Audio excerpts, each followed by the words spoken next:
תקלה, אוי, למה אני עוד עם המסכה? כי השליח צריך להגיע כל רגע. תקלה טכנית זאת לא, כי יש פה איזו דילמה. אנימר, המסעדה פתוחה, אבל במקביל אנימר התחילו לעשות משלוחים שונים ממה שיש במסעדה, כי האוכל במסעדה, כפי שאתם תכף תראו, לא ממש מתאים למשלוחים. אז יש להם איזה, אני די עמום שאני הסתכלתי עכשיו על האופציות, זה מטבח פרסי, שאני מאוד אוהב, אבל מה זה קשור למסעדת יוקרה? בקיצור, אני מבולבל, לכן בואו נראה את הביקורת שעשיתי שם ממש לא מזמן באנימר על חוף הים של תל אביב. אני מזהיר, יש שם מלצר ידען יתר על המידה. בינתיים מגיע לפה המשלוח שבמקביל הזמנתי, אבל הציון יהיה על שני דברים, גם על המסעדה וגם על המשלוח השונה לגמרי. בקיצור, אתגר בשבילי גם. צלצול, אבל בואו נראה קודם את הביקורת שצילמתי שם, ממש לא מזמן. כמה פעמים שאני הייתי במקום הזה, זה פשוט מדהים. רפאל של רפי כהן, הולה של השף של ויקטור, גם ברפאל הייתי איזה 3 פעמים. יצאתי מסעדה לבוא לעשות ביקורת. פרופסור קרסו כאן, מי שמלווה אותי בדיאטה, הולך לבדוק נראה לי כל מה שאני מכניס לפה, אלוהים ישמור איזו טעות עשיתי. קיצור, 5 פעמים צילמתי כאן ביקורות במקום הכי יפה בתל אביב. היום זאת מסעדת אנימר, ואנחנו נבדוק אותה.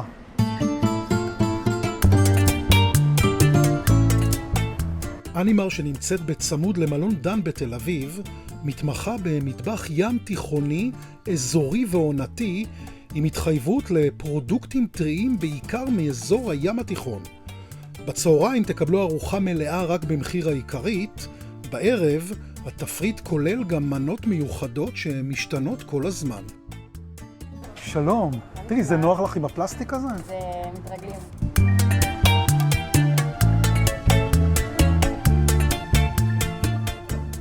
תודה. תודה. איזה נוף יש פה, אלוהים, איזה יופי. על הים. טוב. צהריים טובים. שלום. אהלן.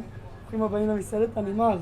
יש לנו פה את האופציה, או של התפריט נקרא לזה יותר בנאלי, של בעצם ראשונה ועיקרית, או את האופציה של מה שהיום אנחנו גם רואים שהופך להיות טרנד עולמי של ארוחות שיירינג. אז השף בעצם... טוב, אבל עזוב שיירינג, אני יושב פה לבד, נו. חלקם נוטות יותר לקטנות, חלקם נוטות יותר לעיקריות. הן נמצאות שם בתחום האפור. קיצור, צריך פה דוקטורט צריך לעשות פה, אני מבין, על התפריט שלכם. טוב. אני אמליץ לך מאוד על הצ'י כופתה. אוקיי. כי זו מנה כזאת, היא אפטייזר מושלם, היא פותחת ככה את כל החך עם החריפות, עם כל המינט טעמים שלה. זה בעצם יוצא מוגש על קרח, עם חסה, תופסים... נקסט, אין לנו את כל היום, נו. רעבים פה. אני ממליץ מאוד על הגבינת ג'יבני. גבינת ג'יבני זה גבינת צאן טורקית. בעצם צאן... הלל הוא טורקי? הלל הוא פרסי, הוא חצי פרסי, והחצי השני אני לא זוכר. אז לך למטבח ותבדוק, אני רוצה לדעת, באמת. סתם מעניין אותי מאיפה כל הדברים האלה מגיעים. אין בעיה. אני הייתי ממליץ ככה לעבור לעיקרית. אוקיי. כי יש לנו מנה שם שהיא מאוד מאוד מעניינת ומאוד מאוד טעימה. וחוץ מזה גם יש ספיישל שהוא שווה ערך לעיקרית, שגם עליו אני רוצה לספר לך ולהמליץ. תגידי, אנחנו נשב פה שעה עכשיו בשיחה הזאת, או שאני אזמין פה אוכל מתישהו? אתה לא יכול לנאום לי שעה על כל המנות. יש לך משפט למנה, אני רציני עכשיו, משפט למנה, תבחר, יאללה. אז רמן ים תיכוני בעצם על... משפט, אמרנו משפט, עברנו למנה הבאה. מנה הבאה. מנה הבאה. ויש לנו את הספיישל. הספיישל שלנו זה קבב פרסי בזעפרן עם חמאה מזוקקת. טוב, די, לקחתי אותו. אין בעיה. זהו. לחלק את זה למנה. מה חשבת? לא לחלק את זה? מה האופציה האחרת? לא, אני... את הכל ביחד? לא, אני תמיד אני מתייעץ, שואל את השולחן, שלא... אז השולחן החליט מנה. נכון שהשף אומר לך לפרט, לספר, אבל צריך לדעת מינון. נו, בדקת? בדקתי על הכוס יין? לא. מאיזה מוצא השף? החצי השני? עדיין לא. דאגתי קודם לשתייה. למה אתה לוקח לי את הבקבוק? לא, תשאיר אותו פה, אין לי כוח לזה. לא אוהב ששמים לי אותו על כל מיני עמודים בצד, ואז אני צריך לרדוף. או, שלום. חזרתי גם עם תשובה באיזה עניין? בעניין מוצאו של השף. חצי. החצי השני. אז החצי השני הוא טריפוליטאי, אז הוא פרסי וטריפוליטאי. נכון? מה זה הדבר? זה לא הזמנתי אבל. נכון, מה זה זה? חלק מהעסקית, מה אתה אומר? כן? לפוצץ אותי לפני שהאוכל בא. יש לך פה את הסלסלת פוקאצ'ות שלנו, חומוס קונפי עם כמון וצ'ילי, פלפלים חריפים ושום קונפי, וואי, זה שום. נכון? סלסת עגבניות עם שמן זית וזיתים בהריסה. וואו. והמנה הראשונה שהזמנתי, גבינת ג'יבני צרובה עם סלסת עגבניות וצ'ילי.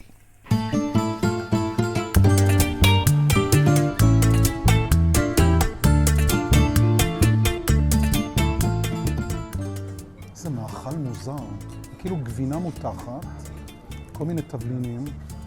אתה אומר, מה הסיפור? למה? נשמע פשוט מדי.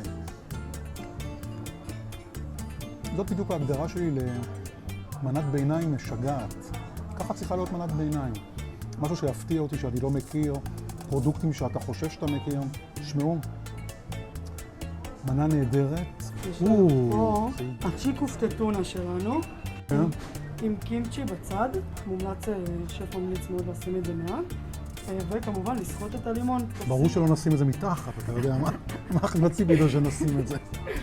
אני אוהב את ההנחיות האלה, מה לעשות עם האוכל, זה חשוב מאוד. יש בעיה אחת במנה הזאת. המנה לא אסתטית. היא מתפרקת, מטפטפת, אבל זה טעים.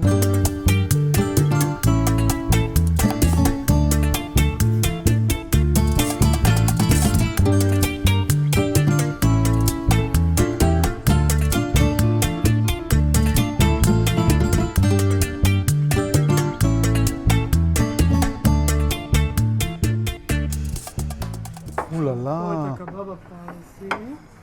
זה לא נראה קבב, אתה יודע. הוא מתחבא פה הוא איפשהו. פה מתחת לפיתה. ופה יש לנו את הירקות שוק שלנו. קבב ופיתה על שיפוד. נראה מנה מאוד מעניינת. שוב פעם, לא מסוג המנות שאתה רגיל לפגוש במסעדות ישראל, ואני אוהב את זה.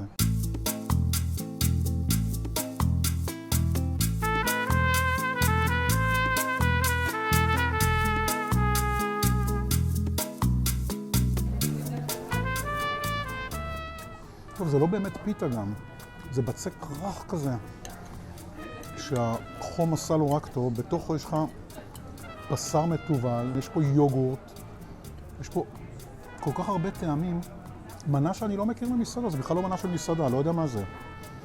כאילו יכול שאתה יכול לאכול אותה בשוק איפשהו, אבל כאן היא מצולחתת יפה, מסודרת יפה, אבל הטעמים שלה מדהימים. אם אני מחפש מטבח ים תיכוני ישראלי, מה יכול להיות יותר ים תיכוני ישראלי מקבב, מפיתה, אבל תראו איזה וריאציה, אני מת על הדברים האלה, מת על זה. גם הבשר איכותי ואתה מרגיש את זה.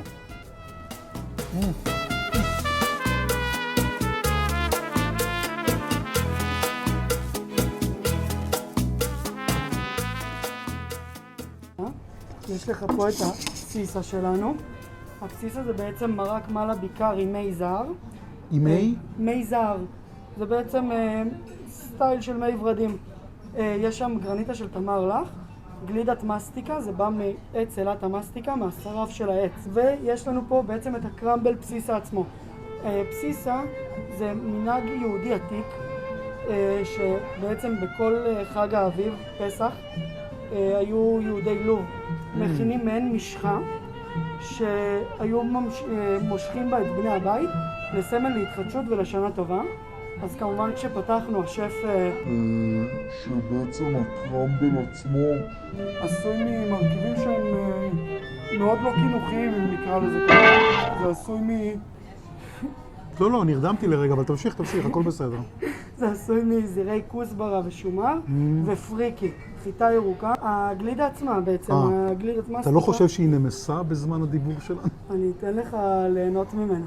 טוב, כל הגלידה נמסה, זה בטוח, עם כל הנאום שקיבלנו, ואחרי כל הנאום, אם זה לא טעים, אני פשוט עורף לו את הראש.